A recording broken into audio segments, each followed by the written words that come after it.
kabajamtoota koree auditii inspeekshinii fi naamusaa, kabajamtoota garee bakka bu'oota boordii filannoo biyyaalessaa Itoophiyaa, kabajamtoota keessummoota affeeramtanii, miseensonni KFO fi keessummoonni affeeramtan waamicha keenya kabajanii kora kana irratti argamtan hundi baga nagaan dhuftan isiniin jechuun barbaada. Seena qabeessummaa kora kanaa kutaalee garaagaraa gabaasa kanarraa ni hubattu jennee abdanna. Korri sabaa tokkoffaan KFO muddee 14 bara 2010 geggeeffamee ture. Yeroo durataa keenya dabalatee hoggansi paartii keenyaa olaanoon miseensonnii fi deeggartoonni keenya lakkoofsaan hedduu ta'an paartii biyya bulchu Addawaawwiidhaan maneedhaatti guramanii kun ammoo dhiibbaa irraan kan ka'e qe'ee fi maatii isaanii dhiisanii yeroo itti baqatanii adamfamuu irra turan sodaa fi yaaddoo cimaa keessatti kan geggeeffame ta'uu isaa yaadatama.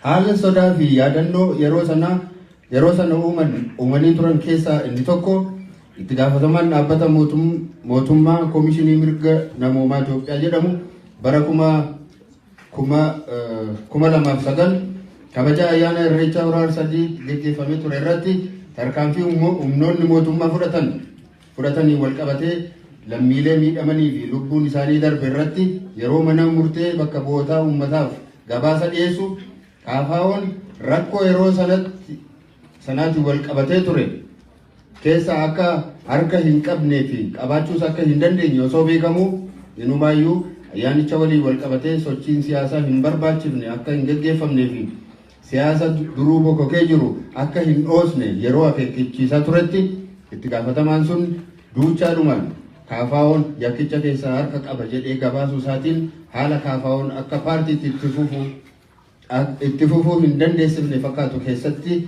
waan ta'eef kan geggeeffame waan ta'eef gaaga'ama yeroo sana ture hin daganne. Karaa biraatiin yeroo miseensi hooggansi KFO olaanoon mana hidhaa turanitti haala nama ajaa'ibsiisuun miseensonni kana fakkaatu fudhachuudhaan aantee isaaniif abukaatoo ta'uudhaan booda ofiifuu hidhamuun hin oolleef KFO'n dinqisiifannaa olaanaa isaaniif ibsa. Haaluma wal fakkaatuun bara 2012 ajjecha artist Haacaaluu Hundeessaa hordofuudhaan miseensota keenya cubbuudhaan hidhamaniif ogeessonni seeraa Oromoo kaka'umsa mataa isaaniitiin wal ga'anii abukaatoo ta'anii dhaabbachuu fi isaanii dinqisiifannaa guddaa osoo hin laatiniif kan bira darbamu miti. Ogeessota seeraa kanneen keessaa bara 2008 irraa eegalee miseensota keenya hidhamaniif abukaatoo ta'uudhaan kan beekamuu fi har'a lubbuun nu gidduu kan hin jirre tokko Abdul Jabbaar Hussein. Bara 2007 yeroo filannoon waliigalaa biyyaalessaa itti geggeeffamu waan tureef gaaga'amni waan hir'ate fakkaata ture. Hoggansi KFO sirna cunqursaa Addawaawwii jala taanee filannicha ni injifanna jennee osoo hin taane carraa sanatti fayyadamnee hojimaata ukkaamsoo sirnicha saaxiluuf haalli mijataa uumame waan argameef qofa irratti hirmaannee turre. Addawaawwiin muuxannoo korojoo garagalchuu barateen jaalalaa fi amantaa uummataatiin osoo hin taane humnaan barcuma hundaa haratee ture. Haaluma kanaan KFO'n lubbuu miseensa dargaggeessa taajjabaa tokko itti dhabee jira. Wanti nama gaddisiisu garuu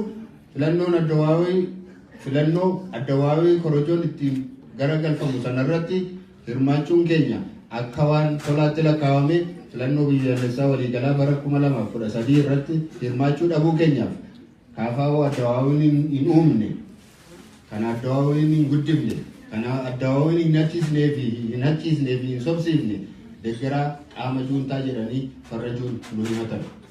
Gama keenyaan garuu filannoon bara 2013 mataasaa labsii irraa eegalee adeemsi isaa waliigalatti adeemsa hannaa Addawaawwii ka durii irraa gadi bu'ee waan argameef kan irratti hin hirmaanne ta'uu ifatti ibsinee turre. Filannicha kana irratti hirmaachuu dhabuu keenyaan wanti nutti hafe hin jiru. Inumaayyuu amaamota hin barbaachifne keessa galuu dhiisuu keenyaaf itti boonna. Filannoo bara 2007 booda mootummaan Addawaawii cunqursaa fi saamicha isaatiin beekamu qotee bultoota naannawaa magaalaa Finfinneetti argaman maqaa investimentiin buqqisee lafa isaanii akka gurgurate yeroo hubannu miseensonnii fi deeggartoonni KFO lafti keenya lafee keenya hin buqqaanu jechuudhaan uummata keenya cina dhaabbannee irratti qabsoofnee jirra. Addawaawiin murtii uummataa ajjeechaadhaan, hidhaadhaan, buqqisuu fi sodaachisuudhaan dhaabsisuu akka danda'u dogongoraan amantaa waan horateef keessattuu ji'a muddee bara 2008 irraa eegaluudhaan miseensotaa fi deeggartoota keenya maqaa dhaaba adda bilisummaa Oromoo dursanii shororkeessummaadhaan farrajaniin yakkuudhaan gara mana hidhaatti guuran.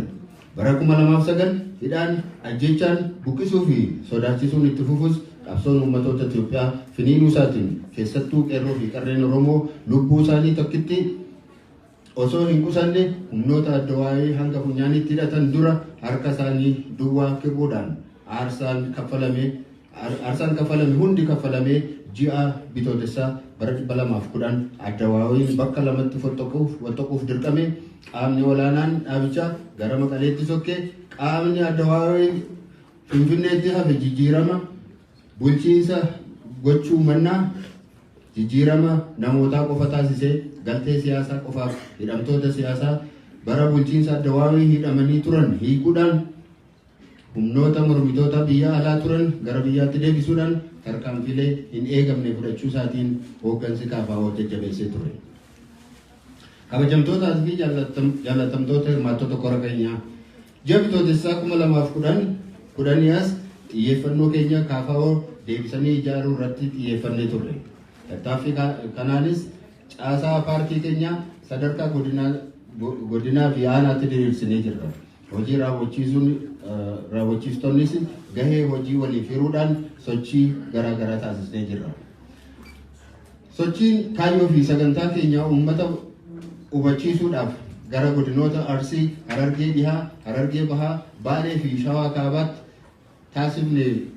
taasifne kaabilee fi kaadireen paartii biyya bulchuu ija gaarii hin ilaalle malee sochii keenya keessatti uummata keenya mirgaa fi bilisummaa isaatiif ilaalcha qajeelaa qabu akka nu cina dhaabbatu barsiifnee jirra.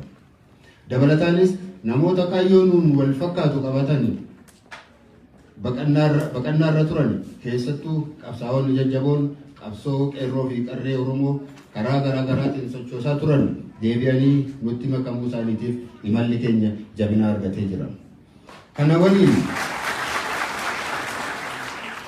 Kana waliin dadhabinni hin dagatamne Addawaawii ukkaamsaa sana booda humni dhufu kamuu isarra kan hammaate ni ta'a jennee tilmaamuu dhabuu keenya. Addawaawii of jijjiiree jedhe waliin hojjechuudhaan jijjiiramicha kallattii fooyyee qabu qabsiisuuf yaallee turre. Akka hin taane ta'ee hafe malee gidiraa uummata Oromoo yeroo dheeraa hanga dhumaatti ni hambisa jedhamu baatus hanga tokko ni hir'isa jechuudhaan imala dheeraa taasifnee gaaddisa kan jedhamu tumsa dhaabbilee siyaasaa Oromoo dhaabnee turre. Raadiyoon Addawaawii irraa bahee gara mootummaa federaalaa dursuutti yeroo ce'u miseensota KFO kan taane namoonni tokko abdii gaarii horannus obboleewwan keenya Oromoo raadiyoo gatanii viidiyoo gadi dhaaban nu ceesisuun hafee gaaga'ama walxaxaa siyaasaa Itoophiyaa qixa sirrii ta'e hubachuu dhabuurraan kan ka'e taranyochi jedhamanii himatamuurra darbee gaaga'amni siyaasaa ittuu hammaatee kallattii maraan waraanni biyyattii keessatti eegale. Filannoon waliigalaa ji'a caamsaa 2014 adeemsifamuudhaan qaanqeen dimookiraasii ni mul'isa jedhamee qophiin barbaachisu hunda gochaa fi turre mootummaan xiinxala dogoggorsaa hayyoota tokkotiin deeggaramee COVID-19 sababeeffachuudhaan filannicha dabarsee jira. Darbuu filannoof xiinxalli hayyootaa fi korooraan sababa haa ta'an iyyuu malee bu'uurarraa paartiin badhaadhinaa tarkaanfii humnaan